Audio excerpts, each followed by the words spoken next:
6. Vamos começar o Jornal das 6 de hoje com notícias polêmicas. Primeiro, falando da favela do Moinho, porque a comunidade no centro de São Paulo foi alvo de uma mega operação do Ministério Público de São Paulo nesta segunda-feira. Segundo o Ministério Público, a favela do Moinho funcionava como um quartel-general do primeiro comando da capital por meio do tráfico de drogas, da extorsão de moradores e da lavagem de dinheiro. O local foi destaque há um mês, quando reportagens nacionais destacaram a visita do presidente Luiz Inácio Lula da Silva à comunidade. Lá, inclusive, Lula ainda teria instigado críticas ao governador Tarcísio de Freitas. O grupo recebia ordens de Leonardo Monteiro Moja, o Léo do Moinho, líder da facção no centro, preso preventivamente desde agosto do ano passado. Ele e a família Moja são responsáveis por estruturar e chefiar o esquema criminoso. Desde abril, a gestão Tarcísio de Freitas tenta remover as mais de 900 famílias da favela do Moinho para a implementação de um parque que faz do processo de transição da sede administrativa do Estado para a região central e para combater também o crime organizado. Para isso, um acordo do governo estadual com o governo federal, firmado em junho, prevê que cada núcleo familiar tenha direito a escolher um imóvel de até R$250 mil. As famílias podem escolher imóveis novos, usados ou na planta, desde que a entrega ocorra em até 12 meses. Durante a transição, recebem auxílio aluguel de R$1.200.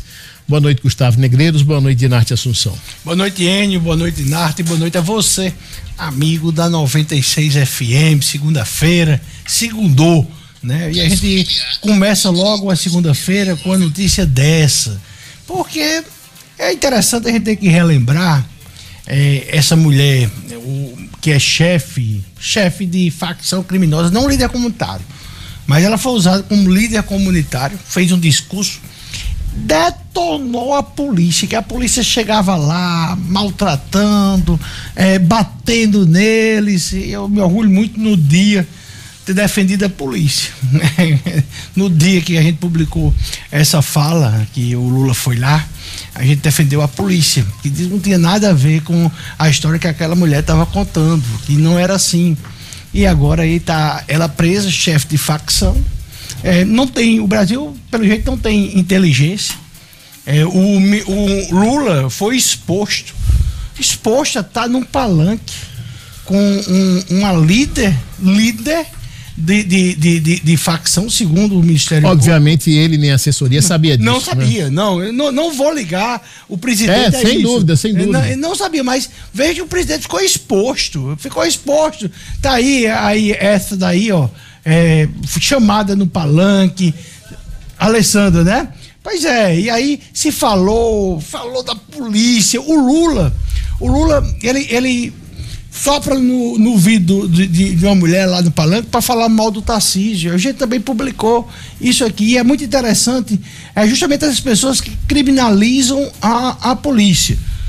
Obviamente que o presidente Lula, ele é mais um desinformado. Eu não acredito que ele tenha dito, vamos juntar aí a turma da facção. Não foi isso. Que quiseram fazer um discurso contra a polícia de Tarcísio, essa é a história. E aí pegaram essas pessoas que, por coincidência, detestam mesmo a polícia. Hoje a gente sabe que eles detestam mesmo a polícia. Por quê? Porque extorquiam moradores, né? Quem bateu palma deve ter batido palma aí nesse dia, com medo, inclusive, de morrer, se não tivesse batido palma. Então é só para mostrar que a gente hoje aliás virou meio que moda agora, né? Além deles ocuparem um território, ocuparem as comunidades, eu estou falando do crime organizado, estou falando dos crimes das facções criminosas. Além de ocupar as comunidades, além de ocupar determinados bairros, eles achacam os moradores. Alguns eles exigem até que saiam do local, né? Se mudem do local, principalmente pessoas que têm vínculo com a polícia militar, polícia civil, e também fazem chantagem, né? Elegem líderes comunitários, elegem vereador. Essa é a realidade que se tem que se tratar. Por quê? Porque muitos candidatos a vereador, só determinados candidatos que podem entrar naquela comunidade. Aí já em outra comunidade outros candidatos podem entrar. Isso ocorre da cidade pequena à maior cidade. Em todas as cidades já tem isso, de gente faccionada entrando, tanto em conselhos comunitários, entrando na política, mas você veja que o discurso é um só. É o discurso anti-polícia. Isso aí, eles não conseguem mudar a configuração. Aí onde entra a afinidade de retórica e de discurso. O PT, ele tem esse discurso sempre de criminalizar a polícia. Tanto é que o presidente pede a uma das líderes comunitárias lá para falar mal do Tarcísio, sopra assim no ouvido dela.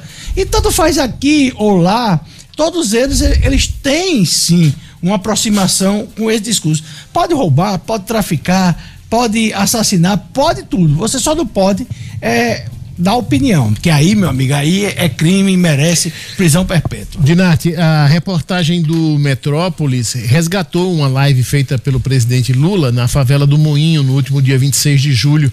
Nas imagens, Lula dividiu o palco com essa mulher aí, apontada como principal responsável por comandar o tráfico de drogas no PCC.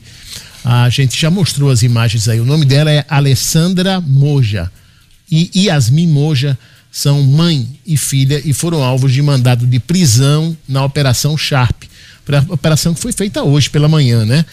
Os promotores da GAECO afirmaram que após a prisão de Leonardo Moja, o Léo do Moinho, Alessandra, irmã dele, teria ficado responsável pelo abastecimento dos entorpecentes na região da Cracolândia.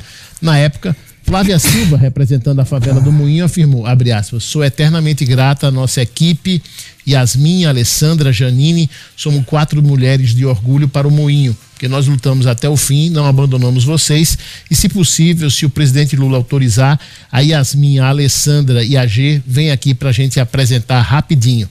A fala de Flávia foi dada ao lado do presidente Lula. Boa noite, meus amigos. Tanto o governo de São Paulo quanto o federal estavam atuando na mesma frente, que era para... Pode parecer que estavam divergindo, mas eles convergiam. O governo de São Paulo quer transformar a área num parque e entrou o governo federal para municiar as 900 famílias, salvo engano, com uma espécie de auxílio, aluguel, algo assim, enquanto a entrega dos imóveis das famílias era concretizada num prazo de 12 meses. Esse foi o prazo estabelecido.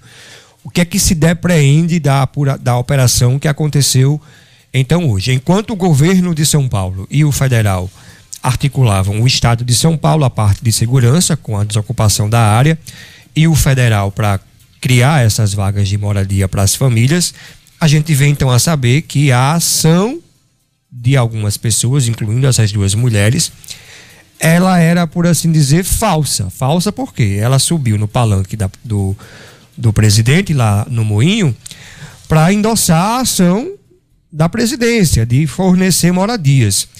Mas é falsa na medida em que o PCC, o que a organização criminosa queria, não era retirar os moradores do Moinho, era mantê-los no Moinho para manter essa questão essa extorsão, esse pedágio, entre aspas, que o crime obriga as pessoas que ali estão. Daí você vê uma coisa, tá, gente? Eles não têm nenhum interesse na resolução do conflito das pessoas. E aí o desafio do Estado constituído é evitar que esse tipo de coisa aconteça. Por quê?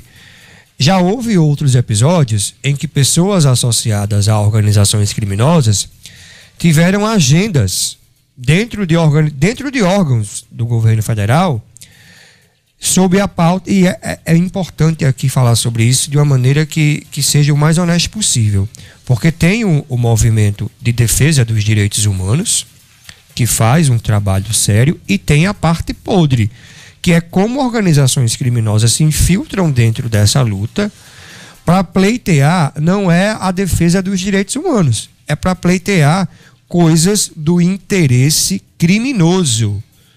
A gente já viu isso acontecer aqui no estado do Rio Grande do Norte, especialmente na época em que no período anterior à eclosão que houve lá em março de 2023, se não me engano, foi isso? 23 ou foi 24? Que houve aquele caso aqui da facção. É março de 2023. 2023, quando a gente passou 18 dias sob o comando de uma facção aqui no Rio Grande do Sul. Isso. A gente soube depois que, antes daquilo ali, houve uma articulação de uma facção criminosa aqui para colocar mulheres indo protestar na rua, na porta da governadoria, para pressionar o Estado a ceder as coisas que a facção queria.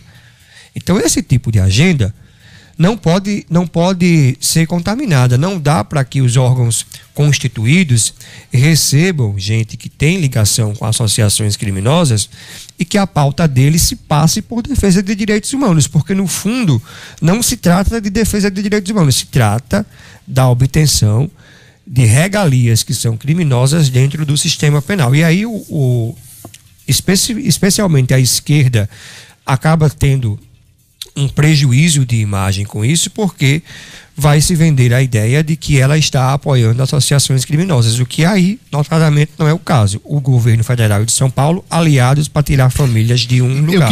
Mas a facção e a esquerda e o presidente estavam todos imbuídos. Isso aí não se pode negar. Contra a polícia. Contra a polícia. Não sei se contra a polícia. Eles estavam falando.